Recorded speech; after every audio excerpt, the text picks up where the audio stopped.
My name is Heidi Nasco. I am pro bono counsel at Dykema, and I wanted to welcome you to this training and thank Dickinson for hosting this second part of our training to handle PPO motions to terminate. Sherry, thank you so much for doing this. This is a huge coordination effort and really something that we haven't done before in our city. So I really appreciate you putting both feet in the water that's very, very cold and wading not only ankle deep but hip deep. So I really appreciate that effort and initiative. And I also have to say that I see in the room many Dickinson lawyers and only one Dykema lawyer, which makes me think I have some recruiting to do. But I did want to thank everybody in the room for coming to this training. This is really important work. And when I talk to other pro bono counsel across the country, they are not only inspired by our work, but really think this is could be the start of something really, really great, because this is, as we all know, a tremendously unmet legal need in our community, where there's practically no legal aid assistance for survivors seeking assistance with these motions to terminate. So I really thank you again for being here and being willing to lend your expertise to these survivors. We do have Rebecca Shenke, who is one of my mentors and heroes in this field, who is the supervising attorney at the Family Law Project and the Michigan Poverty Law Project, and who is all knowledgeable in every complicated area of family law and personal protection orders, and has taken many, many, many more of these. I've been in the field 15 years, but Rebecca, you last me tenfold on this work, so we are really lucky to have you here today to offer your expertise and get us up to speed on how to handle these cases.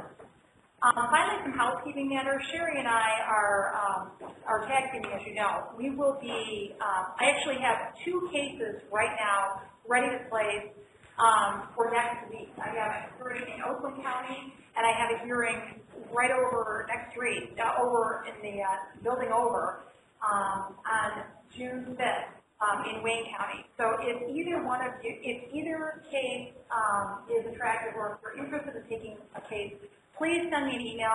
And I really mean, there is no one besides you guys that can take these cases. So, and I can't stress it enough. There isn't, if I send an email out, there really isn't another group of lawyers that are out there taking these cases. So your silence means that these people will not go, will go without representation. And I am, as an added incentive, I will go with whoever wants to go to these first couple of hearings to walk you through the process, and I promise it will be fairly painless, even if you're not a litigator, to do these cases.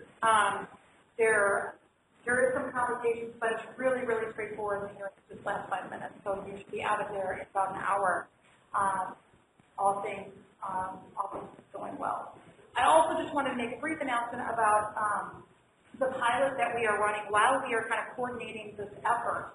If we are still in a pilot phase on the Motion to Terminate project, which means there are troubadours, there are warriors, there are heroes out there that are just helping feel out this very large initiative and trying to make sure that we've got all of our T's crossed and our I's dotted. If you are interested in helping me with that pilot project, joining this very small group of lawyers who have taken cases so far, also send me an email. But really, if you want to take one of these cases, I encourage you to do it, and I hope you will. Please send me an email. And without further ado, Rebecca, I'll let you start. Great. Thank you, Heidi, especially for those words of praise. And actually, I think the praise goes for all of you here in this room and all of you listening. And I just want to thank you deeply for your interest in seeking these cases, for getting involved, for getting the training, and for representing these survivors who, as Heidi said, really without you would be appearing in hearings before a judge without any representation. So really thank you for this. And I hope you will take Heidi up on her offer of a couple of cases. And I don't know if this is additional incentive, but my email and phone numbers at the end of this presentation. And if you have questions, call me. I'm happy to talk to you about the case. Okay, so We're here to talk about representing a petitioner in a PPO hearing. And so I'm going to sort of talk about this in sort of two phases. One, I want to talk a little bit about the law because we are lawyers, and then talk about the practical experience of actually representing a client at a hearing. So the law governing PPOs is really not very complicated. We have statutes, SCAO 600.2950, and we have court rules, a series of court rules. So if you want to really, delve into the law, read up on it, that's where you can go. So when are there hearings in PPOs? Generally, PPOs are granted ex parte without a hearing. But a hearing can be scheduled in a couple of different situations. One is if the petitioner's request for a PPO is denied. If she asks for it ex parte and is denied ex parte, there could be a hearing entered. Secondly is if the respondent, the PPO is granted ex parte and the respondent files a motion to modify or terminate the hearing schedule. And finally, especially in the context of when the petitioner files her own petition for a PPO, the respondent might, in addition to filing a motion to terminate the PPO, file his own separate petition for a PPO. And in those cases where there's already a petition filed by the petitioner and the respondent files with his own petition, usually the court just sets it all for one hearing on all the petitions. So how does the respondent, who files a motion to terminate a PPO, how does they actually get a hearing? There's a couple of things to know sort of procedurally in advance, because sometimes you can get the case or the text without actually having a hearing on the merits. Not very often, but it happens every now and then. So the two circumstances would be whether the respondent properly filed his motion, and the law requires that the motion to terminate be filed within 14 days after service, or that there's a showing of good cause for the failure to file within that 14 days. So if you look at the case and it looks like the motion to terminate was filed 28 days after service, you might be able to convince your judge to just dismiss the motion without a hearing unless the respondent can be caused for late filing. Second circumstance is service. There are specific rules about how that motion to terminate must be served on the petitioner, because you want to make sure the petitioner has notice and has an opportunity to set a hearing.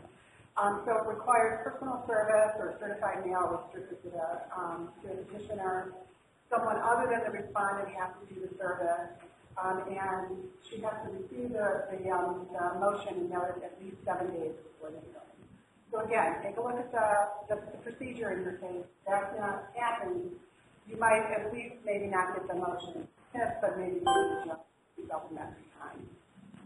I just made a note that there's some special rules in the statute and the court rules that the respondent is a named law enforcement officer or has a job that requires him or her to carry a weapon. And it sort of shortens the time to the hearing and shortens the time to notice. Those don't come up too often, so you should know about that. Okay, so you looked at all those things. He filed it properly. He did proper service, so you go into the hearing. So what are the evidentiary standards? Generally, the petitioner has the burden of proof, the burden of proving the case, the burden of going forward, both in obtaining the PPO, so in an initial request for a PPO, and in continuing the PPO, so at the motion to terminate. So that means in the procedure of the actual hearing, the petitioner presents her case first. Okay, so she represents the case first. And that's because, again, generally these orders are entered on an ex parte basis. They're injunctive relief, and so it's still up to the person, the petitioner, the person requesting that relief, to do the case. And I gave this site to one of our very few published cases on personal protection orders. The grounds for issuing a personal protection order, as well as continuing a personal protection order, are reasonable cause. And it's a fairly low standard. In the statute, reasonable cause is defined as reasonable cause to believe that the respondent may commit one of the prohibited acts. The prohibited acts are what the PPO actually prohibits the respondent from doing. So assaulting the petitioner, entering on his property, stalking, contacting, all those things, carrying possession of a firearm. So reasonable cause to believe that the respondent may commit one of those prohibited acts. Again, fairly low standard. And one of those prohibited acts is J in the statute, and it's conduct that causes the petitioner reasonable apprehension of violence. And when you look at a lot of the Court of Appeals cases, mostly unpublished, that's what the court is looking at. Is there a reasonable cause to believe that the respondent will cause the petitioner reasonable apprehension of violence? So how does the court determine reasonable cause? Again, the statute gives a little bit of guidance to the court. The court must consider testimony, documents, and any other evidence to support the request of the PPO. So that includes the petition that the petitioner filed, which usually includes a list of what happened in the past, what the respondent has done to her, what he did that caused her harm, that caused her to be afraid. And she finds that, alleging that everything she said was true. That petition is evidence. Any other documents that she might want to present, the court's required to consider. And secondly, the court has to consider whether the respondent has previously committed or threatened to commit one of the prohibited acts. So again, you go back to the petition that the petitioner filed, and usually it's going to include a list of those acts that the respondent has already committed against her, and they're almost always those prohibited acts. He, punched me on May 5th. He came over to my house at 2 in the morning, banging on the door. So those allegations are what the court can consider to determine, to decide that there is reasonable cause to believe that the respondent has previously committed the prohibited act. The court, this is also important, the court cannot refuse to issue or continue a PPO because the petitioner failed to provide a police report, a medical report, evidence of an injury, some sort of an administrative agency finding, or physical signs of abuse. Okay, so the court can't say, well, you didn't get any medical treatment, or you didn't call the police about this, so I'm going to deny your request. The court can't do that. Of course, if the petitioner does have some of that evidence, if she took photographs of the injury, that's something that the court can consider.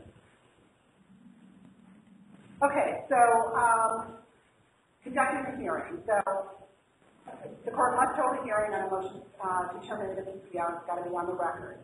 And there's some differences across the counties about what that hearing looks like. In civil cases, which includes PPOs, a full trial-like hearing is not required. All that's required is that both parties have an opportunity to present evidence and to respond to the evidence.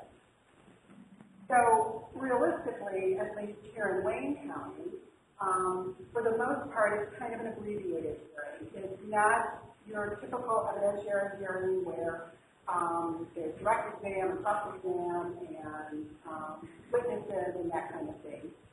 So usually it's likely to start off as the attorney representing the petitioner presenting the petitioner's case.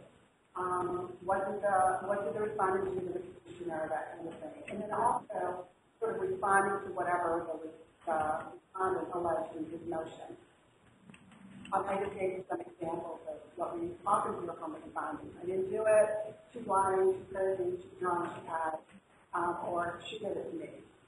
So that's kind of what you're dealing with in terms of your response. The court may ask questions, but not necessarily, and then the court has to issue a decision. Either I'm going to deny your motion, responded to terminate the PPO, and continue the law in the in other counties, and this was interesting when I was talking to Heidi about preparing for this presentation. In my county, in Washington County, our PPO hearings are almost always evidentiary.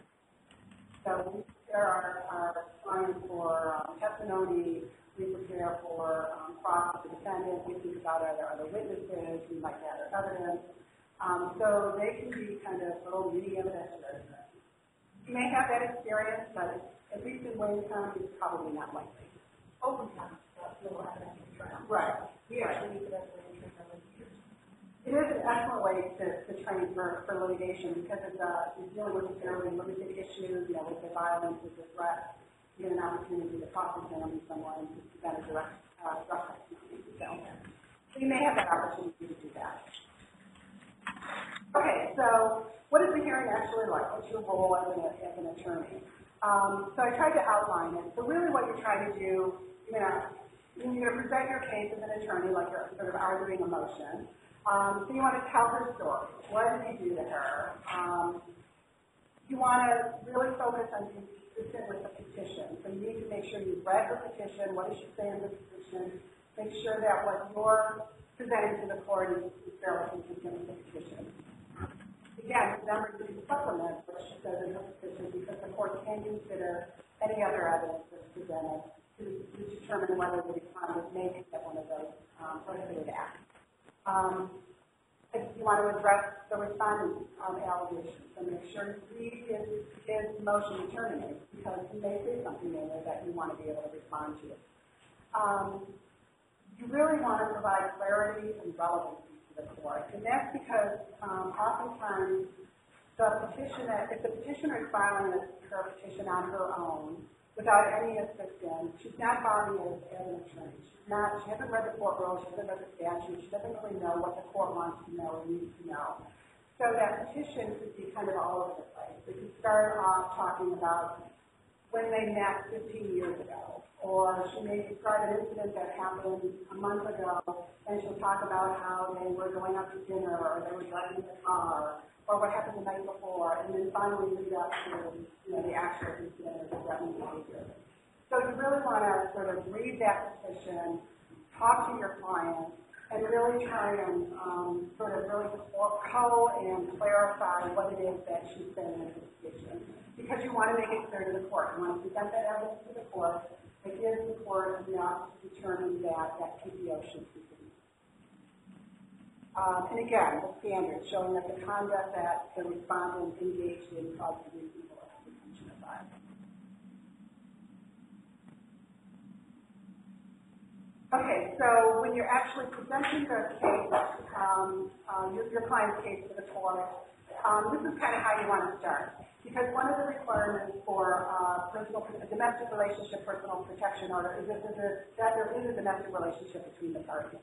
So you need to describe that relationship. Your Honor, the parties were married, they've been married for 5 years. Or, Your Honor, the parties are not married, but they have a child in common. Or they were dating. Or whatever that relationship is, just name it for the court. It's helpful to tell the judge to let the court know whether the parties have any children together.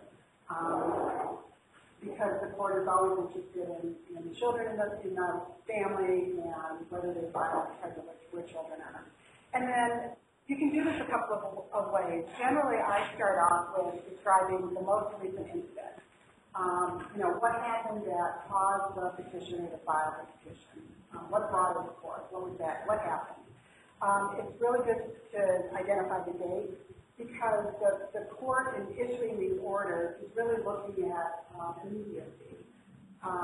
Because these are injunctive relief, these are injunctive orders intended to restrain conduct, the court is looking at what happened recently, not what happened, not necessarily what happened 5 years ago or 2 years ago. But having said that, there's no statutory or court rule limitation on how old an incident can be or how recent an incident must be. So start off with the most recent incident. What date? When did it happen? What did the respondent do to either hurt her or threaten her? Was it an assault? Was it a threat? Describe exactly what that was. If she called the police, it's helpful to indicate that. If there was the police responded in a certain way, it's helpful to indicate that. Was she hurt or injured?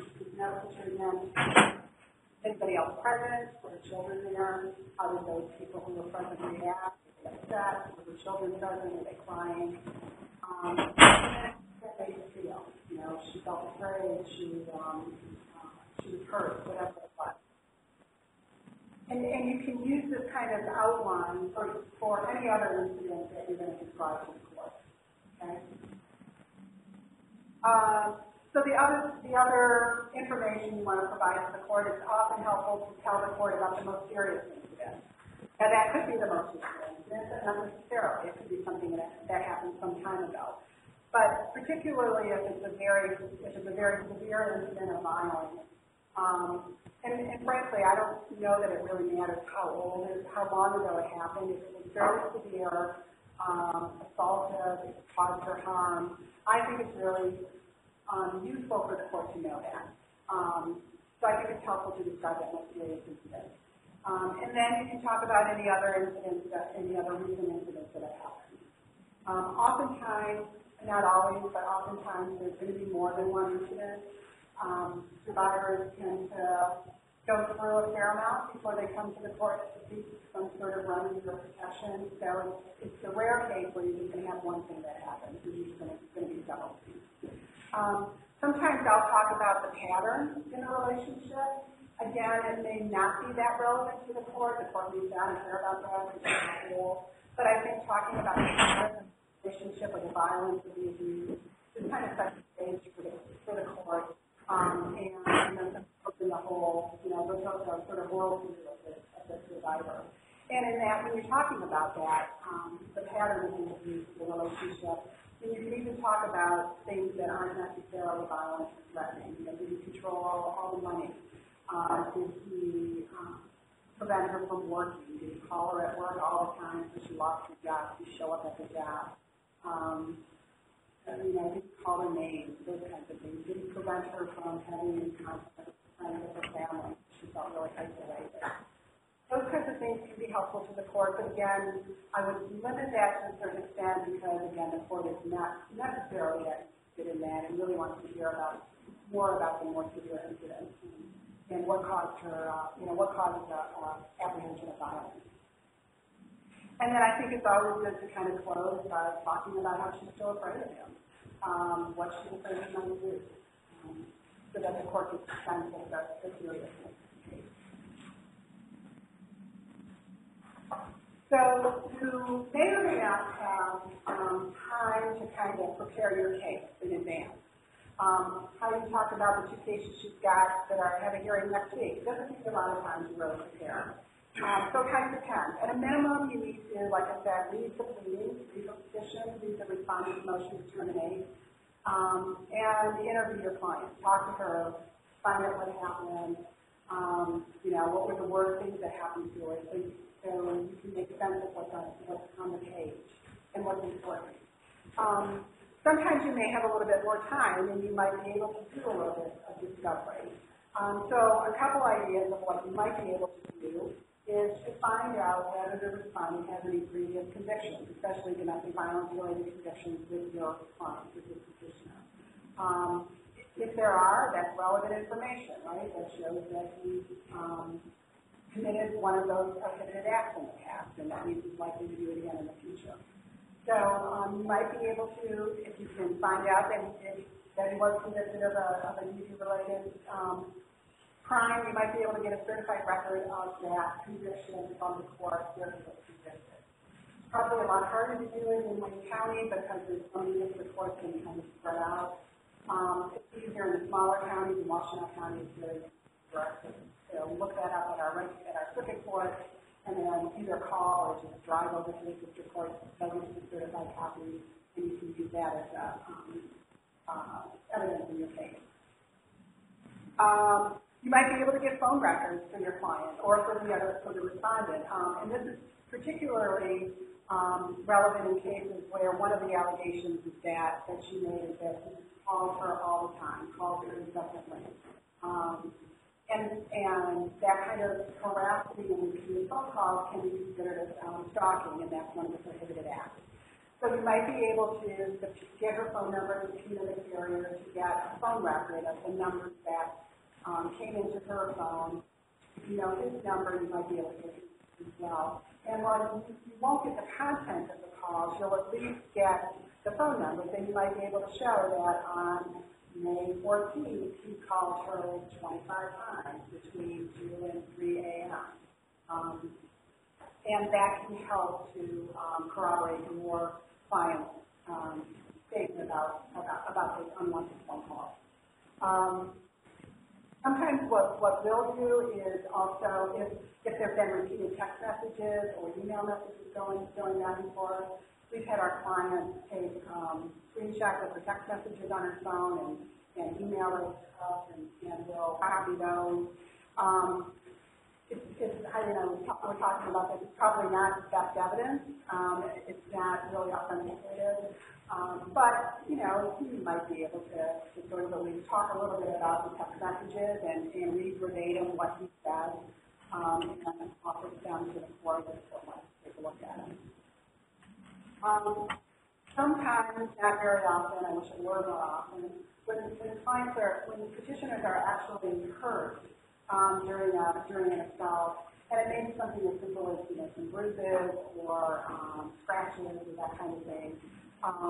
Sometimes she'll see someone or she'll think of herself to take photos of those injuries.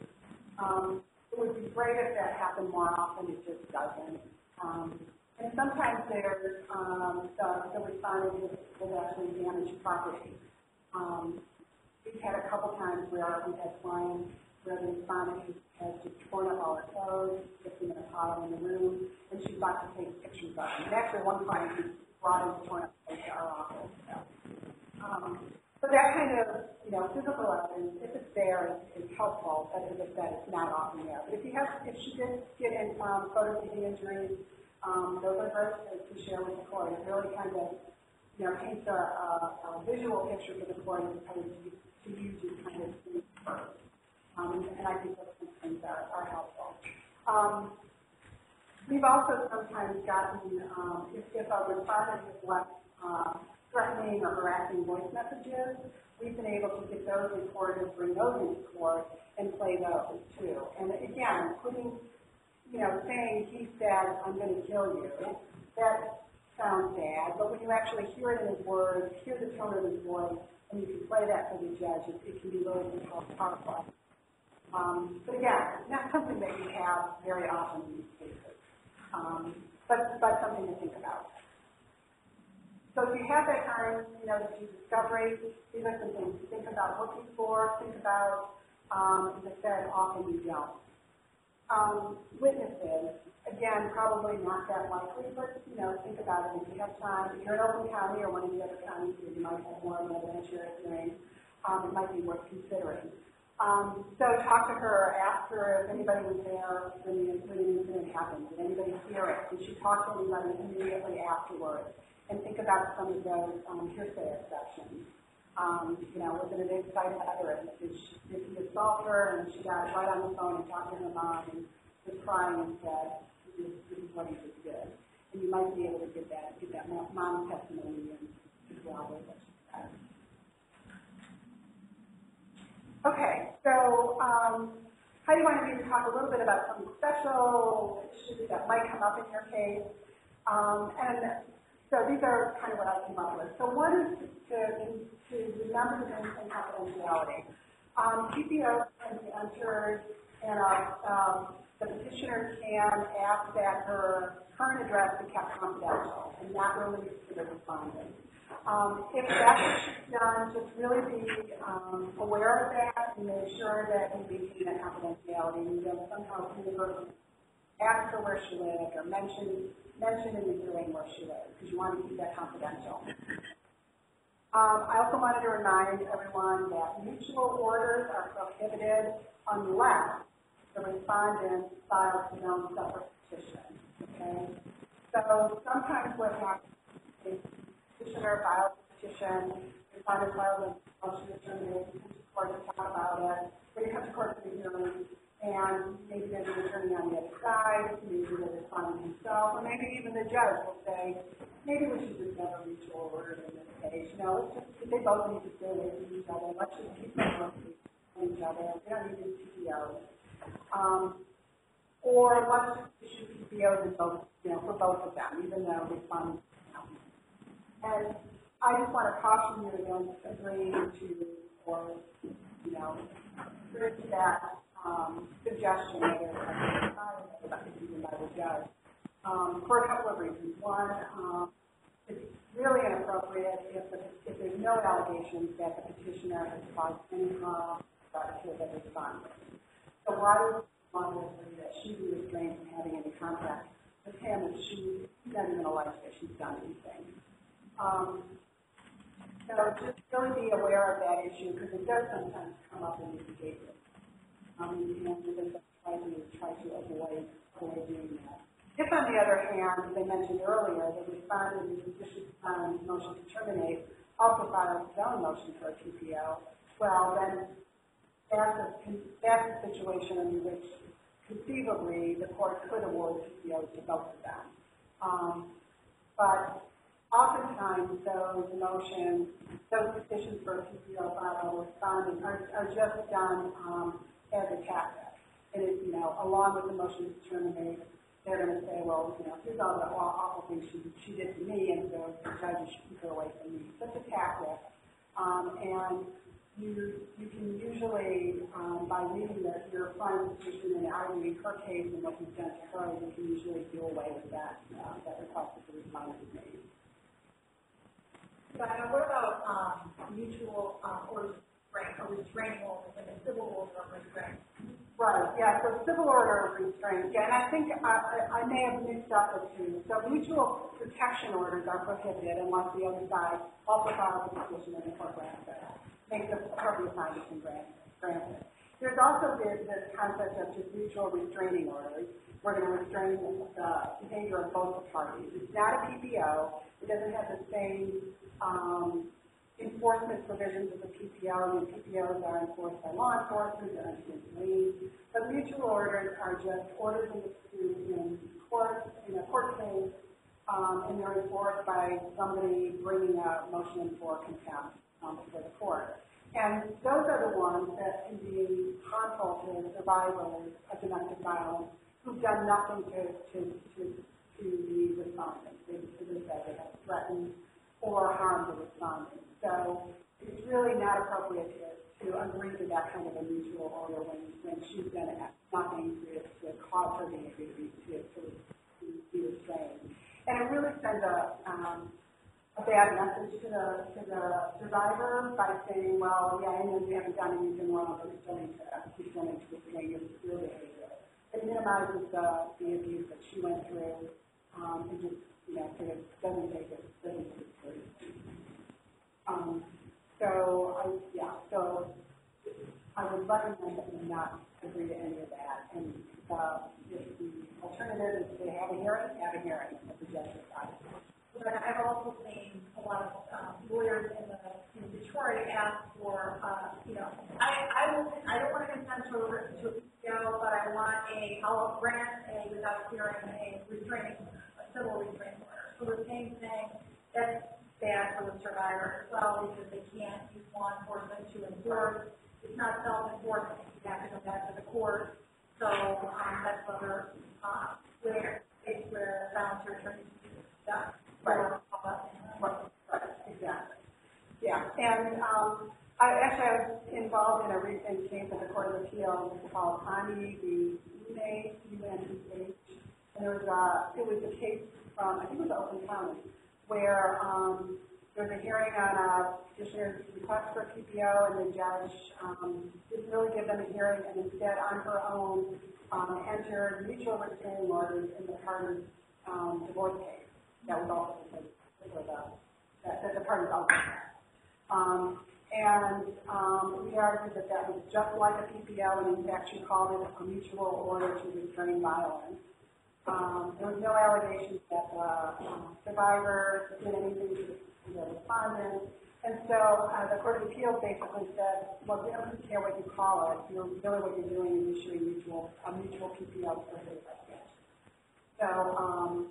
So it happens, and as I said, it can sometimes come from the judge. So, do your best to avoid entering these kinds of orders. And the other thing is that the case that's before the court is the PPO case. So even in a case where the parties have some sort of other domestic relations matter, let's say they were divorced, so there's a divorce case, the court is only hearing the PPO. That's the only thing before the court. The domestic relations case is separate. There's no motion in the domestic relations case to enter any kind of order, including in a kind of a mutual restraint. Okay, so I talked a little bit about some of the criminal issues that come up. The respondent who has criminal convictions, you can try and get those records of the criminal conviction. There's a website called iChat. You're familiar with that. It's just ICHAT. And it will, if you go to iChat, you plug in a person's name and I think birthday, it will bring up criminal records for that person, arrests as well as convictions. It will give you a warning that it may or may not be totally accurate, but it may give you some information. So that's one place to start. So, being aware of whether the respondent has been convicted of domestic violence related case, or whether you've got a pending criminal case. That's something that you want to try and find out and provide to the court. You may also be representing a petitioner who's got some criminal convictions or pending criminal case as well, and you want to know about that. And just be aware of it so that you can address it if it comes up. I talked a little bit about some cases that often come up that, for want of a better phrase, we call love triangles. So the couple who's together, they break up, or let's say that they stay together, and man has an affair with another woman, and then the first woman finds out, and he puts one of them up to harassing the other woman, and it just becomes this kind of, it looks like sort of the woman's form. And so if you get a case like that, where your petitioner in her petition is talking about how, he was dating me, and I found out he started to date Julie, and then Julie came over to my house, and she said I'd never stay away from him. So if that's kind of what's going on, you really need to do a really good job of interviewing your client and really figure out what the abuse and the violence is. You really need to kind of, like I said, focus on the incidents of the actual threatened violence. And get away from the emotion, the betrayal, who had an affair with whom and who stood up for him. Because you're going to find that there was something there. There was some threat, or there was some assault. But that sort of the reason behind it, the fact that somebody is having a relationship with somebody else, that doesn't really matter. So really, like I said, focus on the actual assault or the incident of violence that happened.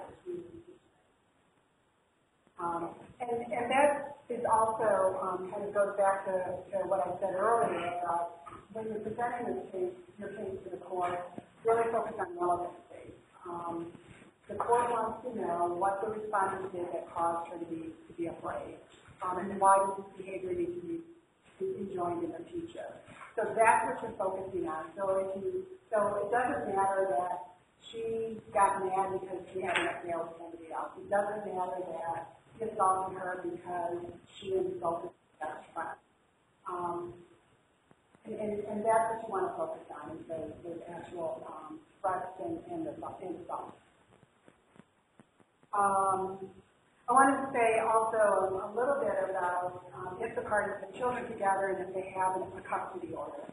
And the statute and the court rules talk about this specifically, and I think it's really helpful to know. So first of all, one of the things that PPO can prohibit is removal of minor children from a legal custodian. So if your client has a custody order, if there's a custody of the children, the court can prohibit him from removing those children from her.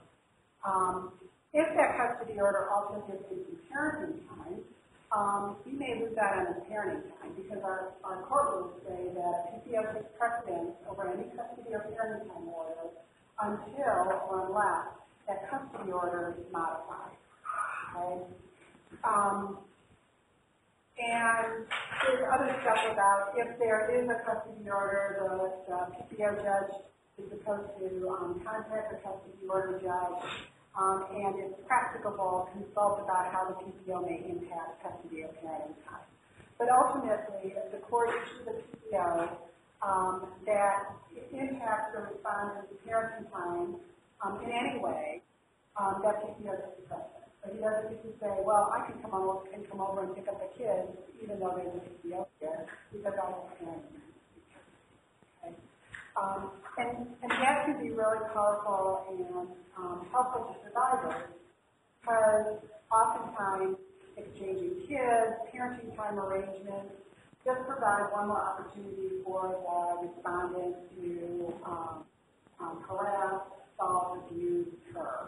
And so if we enter a PPO that says, look, this is going to impact your parenting time tonight, you can't come over and bother her about the kids. It can be a very helpful remedy for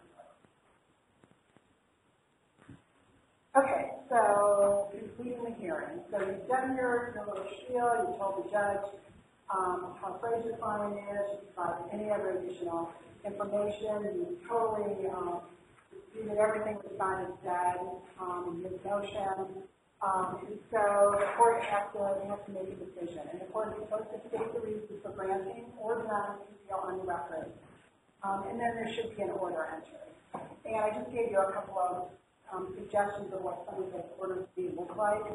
So, so the usual situation that you're going to be dealing with is responding to a PPO has been entered, and you're responding to a motion to terminate that PPO. You have the hearing, you've done a great job, so the judge says the motion is denied, and that means that the PPO continues to you just want to make sure that you get some sort of an order entered so it's clear in the file that you had a hearing motion and that the motion is terminated. And the court, the State Court Administrator's Office come up with a whole host of forms, PPO forms, and there's one on an order on motion to modify, extend, or terminate a PPO that the judge could easily fill out by just checking a few boxes. So you might just need to make sure that, and I may be able to on the procedure in Wayne County, but you need to make sure that either the court is filling out that order, or if not, what you're doing it. And then if your hearing is because the petitioner request for an ex parte PPO is denied, then and you have a hearing and the judge grants the PPO, you want to make sure that a PPO is actually issued. The order itself is filled out so that she gets one, he gets those. Sometimes at these hearings, motions to terminate a PPO, sometimes the judge will continue the PPO but might modify it in some way. We talked a little bit about custody orders. Sometimes the way the judge might modify the PPO is to allow some sort of carrying time to occur if the respondent has some standing time. Oftentimes, I've seen this oftentimes, that the respondent's motion is, or his motion to terminate is, I need to see my kids. All she's doing is trying to keep me away from my kids. That's usually not the case, because there are other ways to address those issues. But, so it may be that your client might say, yeah, fine, let's modify this so that we can use the police station to exchange the kids. Or let's modify this so you can call me only to talk about exchanging the kids. So that's something that might happen, that you might either work out or the judge might decide there should be some modification to you. And if that happens, then again, you need to make sure that a new PPO is prepared with those modifications. And I think that's all I have. I just wanted to say a few extra things about practice the recorder's reporting action. I want to say it here because I have questions answered and answered. One thing that Wayne County does that's different in other counties is to offer safety planning, and in a very kind of specific way.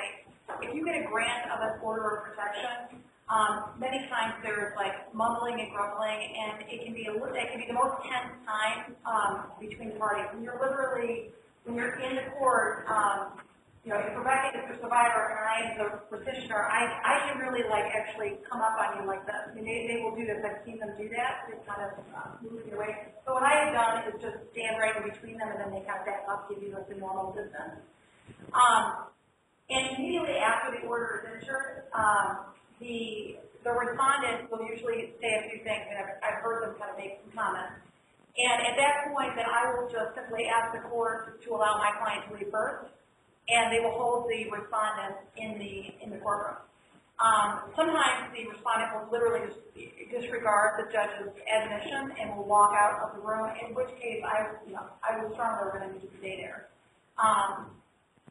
and wait for the officer to go get them. And the guys who are in the PPO courtroom are trained and have been very responsive to any kind of, I would say, aggressive behavior by a respondent. So that's one thing that they will routinely do for you, and make sure you stand between them. That's the other thing. And then Rebecca asked about the order being filled out. Practice in Wayne County is that they will say, sit down, wait for your order, we'll give it to you. The only thing I would recommend is that you check to make sure that the order, all the boxes that you want checked are checked, and encourage you to go ahead and look at the SCAO order as they are proposed, on the website, to see what boxes you want to check, what boxes need to be checked, so that you're familiar with what you need. And they will just give you the copy that you need to give to your client. In Wayne County, we have a partnership with the court administrator, who her name is Katie Circaded, and she will give you whatever pleadings you need. Remember, she is a court administrator, so it's important not to have ex parte communications with her, but she will give you background checks. So if you, and she has access to, what the court has access to. So she'll give you all the background checks, access to the pleadings that have been filed. Many times in Wayne County, the documents are in triplicate form, so they're difficult to read. So the client may send you something, but it's a total joke, you can't read it. So asking the court for that information out of Wayne County is great, and they can just scan it to you rather than waiting for it to act or what have you.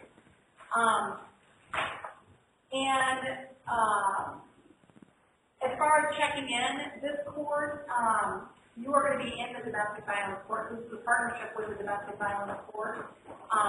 So the judges are specifically trained in Wayne County for this type of case. And they've been told the general PPO docket for an assessment of legality and an assessment of risk to the survivor or the petitioner. So there's going to be fewer people. If anyone has actually gone and gotten a PPO for a considering client, you will note that this is not that court, and so it's not like a cattle motion day.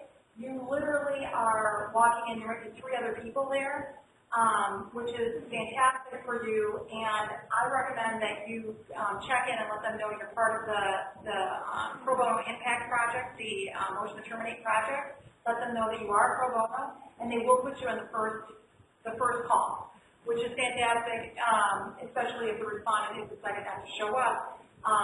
They'll take the bench 10 minutes after you arrive, and if they're not there, they will, terminate the motion because it's their motion to defend. So you can, on procedural grounds, be heard immediately, and you will literally wait almost 10 minutes to be heard. So that's one thing that's so that you're in a specialized court and that you have docket priority in an informal sense is really great for volunteering, because you just can get in and get out. I mean, the last 3 hearings that I've had, I was literally there for less than 20 minutes. Which reminds me of another thing, the hearings that we have in Wayne County are probably 3 minutes. And so as you are going through your process, I mean, I really, my practice is to present 3 to 5, I call them vignettes, the incidents of violence, whatever. I just call them like 3 to 5 incidents, and then I have them, and I'm just presenting them really quickly, state the nature of the relationship, so it fits into the PPO statute, and then state my 3 to 5 incidents and say she remains in fear, the fear is reasonable, we ask the PPO be upheld. And based on that, I would say more than 50% of the time they ask the victim some questions, of which you probably already know the answer, and if there's no reason, she's going to have to answer questions. So that's my experience there. And then finally on the discovery component, my experience in Wayne County is that you will not have a ton of time for discovery, but I have found a lot of luck with with getting subpoenas entered from cell phone carriers, so like T-Mobile, Verizon.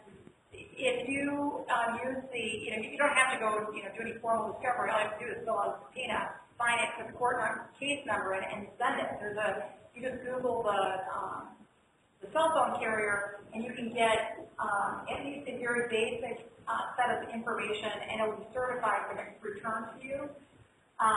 So it can be very easy to get this discovery, and I encourage you to do it, even if it says like 10-day waiting period, no emergency exceptions. My experience has been that the turnaround is pretty quick and can yield really important information. And I always say there's lots of credibility when you've got a respondent who is interested in challenging every allegation of abuse. If the survivor is saying, he called me 10 times between 2 and 4 in the morning, and he's like, she's lying! And so then you can pull out the phone records. It doesn't matter, you have the phone records to say, did these calls come from your number, yes or no? And we know, then it'll say, I didn't have control of my phone at that time. So then the story changes, and it discounts the testimony considerably, bolstering your client's credibility. So when you have those types of issues, the cell phone records are helpful. I would say literally in about 10% of the cases. It's not like every time I'm filling out cell phone records. You have a question? No? Okay. And the thing about those cell phone records and any other kind of discovery is really it is about kind of corroborating your client's story and discounting the respondent. Because really what he's going to do is he's going to get up there and say, I didn't do it, I didn't lie, she's lying.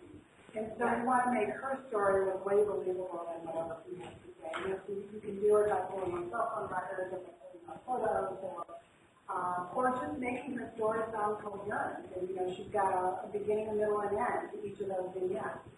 Fill it in. Because otherwise, the respondent is just going to say, she's lying, I didn't do that.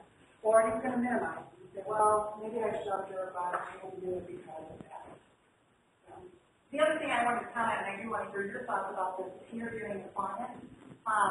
My experience with interviewing a client is that I can pretty much get everything I need in about 90 minutes in 2 45-minute conversations.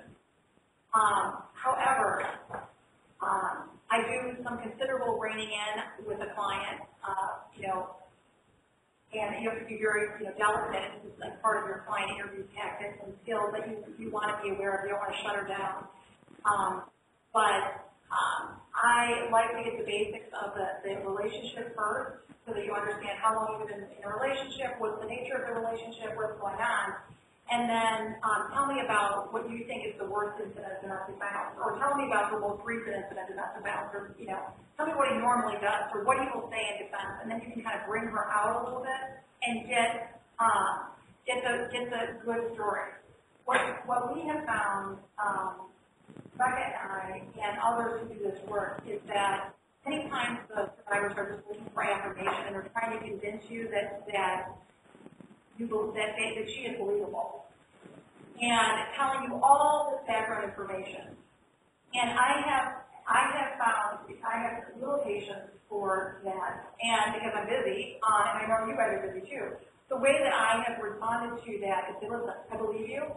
I'm going to present the best case I can for you. I need you to answer my question, which is, what is he going to say in response to PPO? I believe you. This guy is a total jerk, And when I say that, the conversation turns, and then we're back on track. Okay, listen, this is the worst incident, or this is what's happened. This is what he's going to say. And when they kind of go down these paths, these greener pastures, when I'm so depressed that, he didn't tell me, and we had a baby, and he called my child daddy, all this stuff. And I'm like, this is compelling, and I feel awful for you, but you really want to refocus her. So use your most empathetic tactics to refocus the conversation, and don't feel like you need to be your counselor in responding. Get the information, tell her you believe her repeatedly, and you will, my experience is that you will get the information you need more expeditiously than just kind of letting her wind her story through, the forest and back out to 40. Right. I totally agree, especially you all don't have the time to really spend with clients like I do. I could spend, several hours with a client and get the whole life story. But you don't have the time to do that, and frankly, you don't need to do that. And one thing that, in addition to what Heidi said, I think it's really helpful to tell her that, you're here because you believe her, you're here because you want to help her. I think it's helpful to sort of empathize with her, sympathize with her. I can't believe what you went through. That must have been horrible. And then the other thing I often do is say, well, I'm going to ask you some questions, and this is what I'm asking you is what the court needs to hear. This is what the judge wants to hear, so that's what we need to let the family know. And so, it's not that what you're telling me or everything else you want to tell me isn't important. It is, but we need to focus on what I need to tell the judge so that we can continue to compare. How do you ask, what's your best tactics for asking questions about sexual assault? So one of the ways I phrase it is, has the respondent ever forced you to engage in any unwanted sexual activity? So I don't say, has they ever raped you or anything like that. And that can be, or unwanted sexual activity. So it can be broader. It doesn't sound quite as bad as, talking about rape or sexual assault. And then I will often also preface by saying, what am I asking? That can be a difficult question. I'm only asking you this because of this case. Ask the question, and then if she seems reluctant, I won't insist that she respond. Unless that's like the main crux of the case, then you need to know. But if it's one of many incidents, I'm not going to tell you about that, because it can be pretty and it's also always amazing to me that a woman who's married doesn't realize that marital rape is a crime. So that's something that may come up too, that, she may say, well, this is what he did, and I just went along because that's what we're married, that's what I have to do. So it'd be helpful to let her know that she doesn't have to do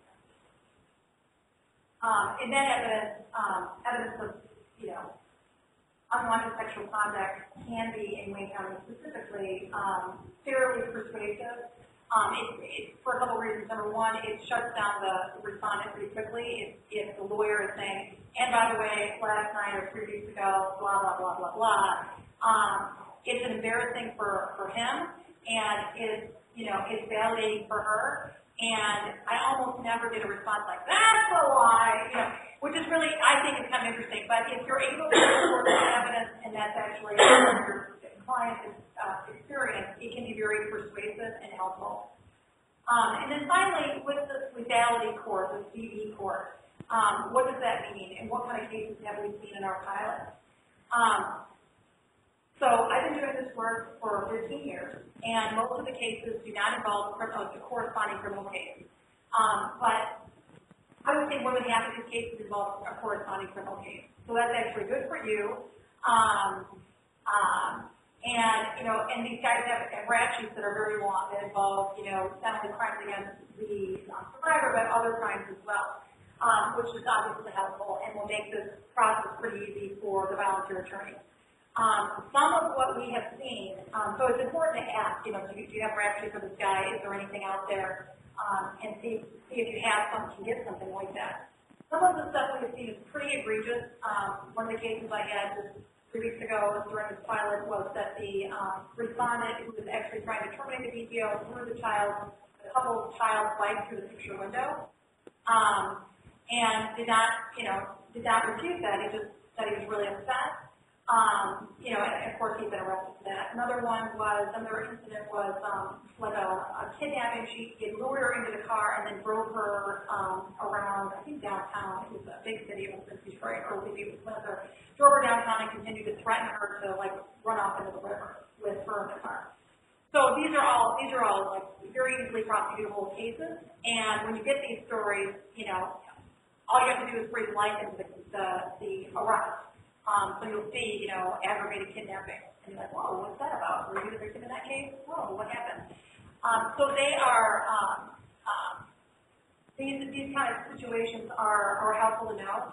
What can be difficult, what I have found is a little bit challenging, is that some of these incidents are old.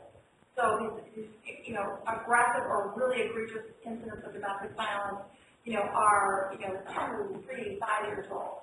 But they provide some good context for the advocate to say, listen, this is what this, our petitioner is conceiving of every time he, threatens to destroy your homework or threatens to, kill you. I mean, are these idle steps, or is he going to follow through? And all she's doing is thinking back to that incident where she drove around and tried to run off the road. So that's how you can use old incidents, even if they're not helpful in these particular cases. So, and that's usually what the respondent is, in my experience, has been is relying on. These are old incidents. I'm recovered. I'm not the bad guy anymore. And she's lying about me threatening to kill her or the children, or, I'm not calling for work. I'm not doing any of that. So getting this background information, even if it's old, is extraordinarily insightful to the court in this particular court. Do you have anything to add about that? No, except maybe to say that, when you do look at these criminal convictions, like the one Heidi just mentioned about the guy who just threw it out through the window, at first glance, it may look like, well, you didn't do anything to her. But again, it's still relevant because it's the context of this relationship. And then there's probably the kid's fight, and so they share, there's the child they have in common. So although it wasn't an incident directly related to her, it's still relevant to that, to the sense of the house. And her fear, and her subjective fear. Right, absolutely.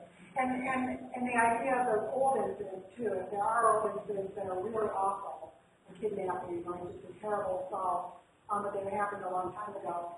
What Heidi said is exactly true. She knows about those. He knows she knows about those. And anytime he does anything to her, does anything that is going to remind her about those incidents, and it tells her, look, he did this to me before, you can do it to me again.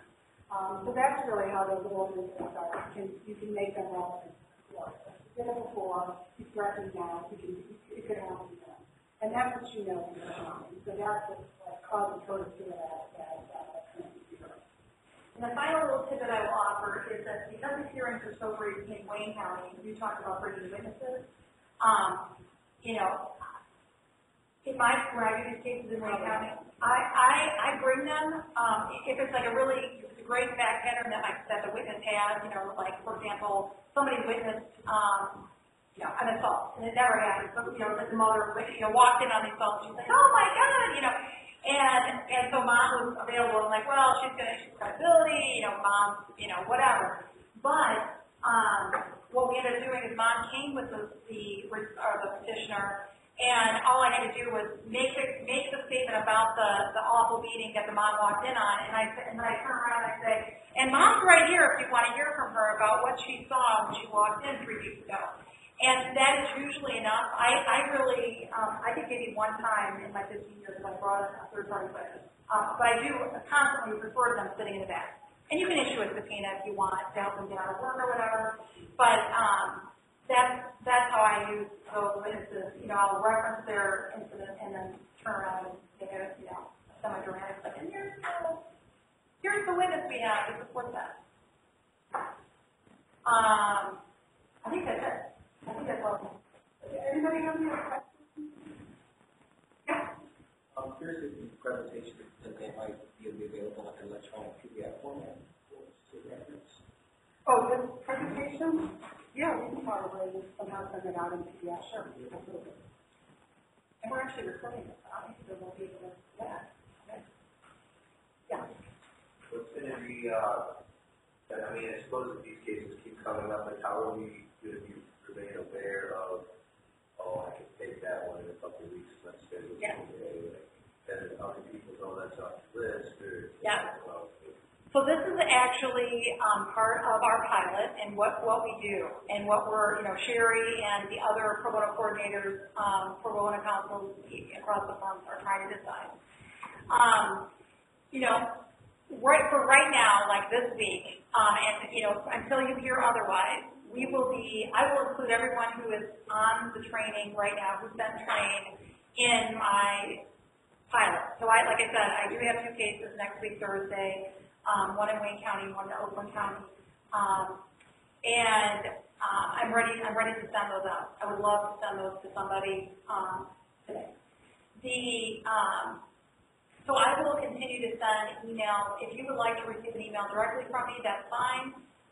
Eventually, we will be working with Legal Aid and Defender, and they will be sending us requests. They will be sending the pro bono coordinators the requests in a more traditional format that you may be experiencing here at Dickinson. So Sherry might get the opportunity, and then we'll send it out to the lawyers who can receive the training, however she deems it appropriate. Is that right, Sherry? Yeah. Okay, so for now, I'm looking for emails that we can see now. Yes. Yes. So I'm telling you now, I'm not going to send an email tonight, but I'm telling you now, everybody on the box, I have 2 cases. If you can take them, please email me. I really, really need someone to take these cases. They are one case in Detroit is a very responsive survivor. She called me 3 or 4 times, answered every question I had, and I think will be a good witness. There is a little bit of a complicated case, but I think it's a winner if you want it. The Oakland County case, I had not previewed or read anything about. I believe it's a married couple with children, and it looks like the violence is, is of the physical nature as well as threats, and it more than likely will include a more detailed evidentiary hearing, which if you have a little bit more experience under your belt or would like a little more experience, you will get it before Judge Young next week. It's a great opportunity. It really is to really get your feet wet and do an opening, do a closing to the trial. If you dare to cross your batterer. And you want to be careful if you're going to do that. Yes, I actually strategically I usually don't do a director of cross-examination of a batterer because you don't know what they're going to say, but. I'll leave it to you. Yeah, what do you think? Yeah, I agree. The age-old point, if you don't know the answer, don't ask the question. Right. And also, they just lie. They lie.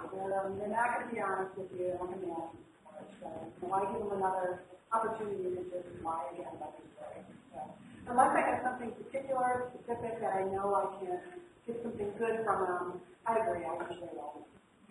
You can accuse them, but yeah.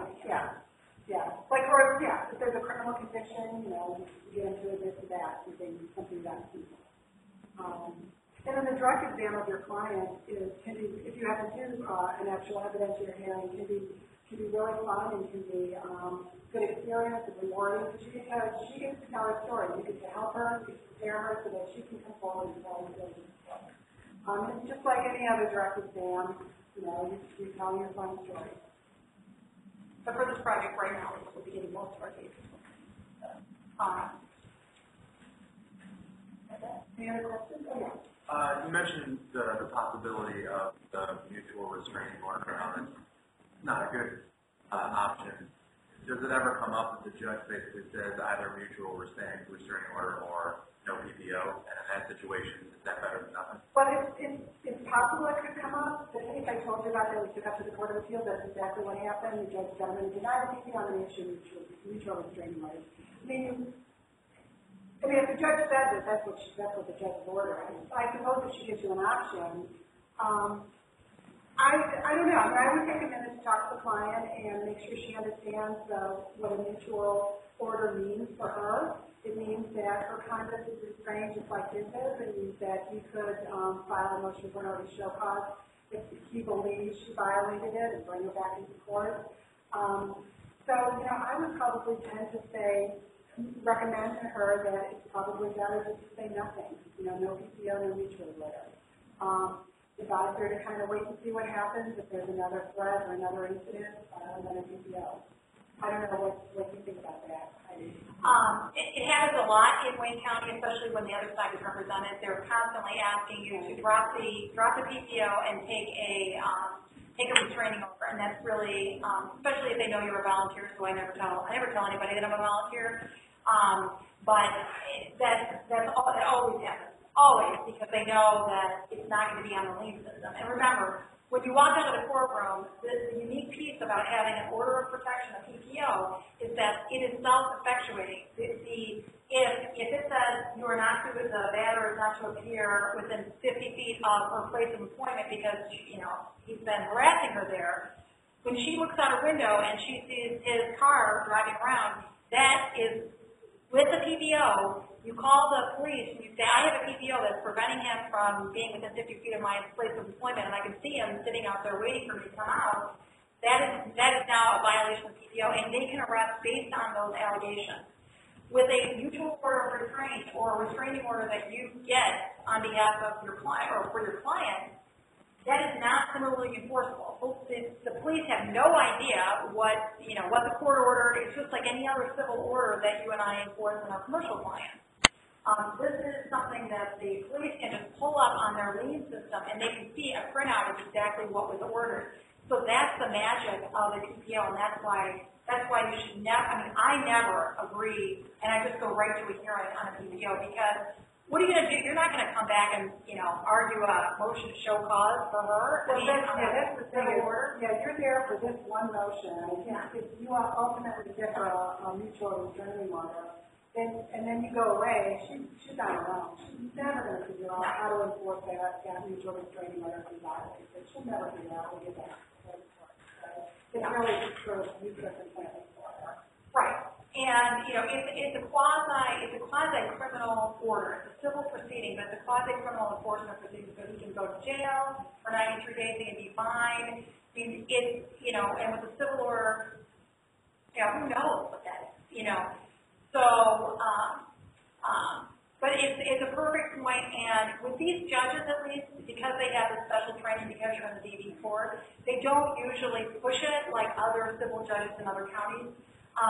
But you will be pushed from the respondent attorney. They'll ask you about it and they'll say, hey, we really want to order of restraint. We'll promise we'll stay away.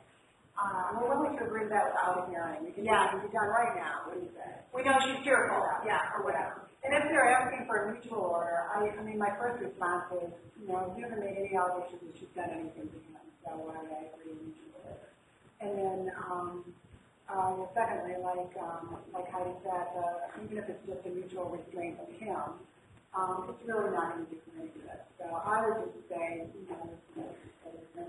right.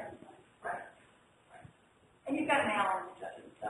Yeah, we should put it out here in Lady County. Any other questions?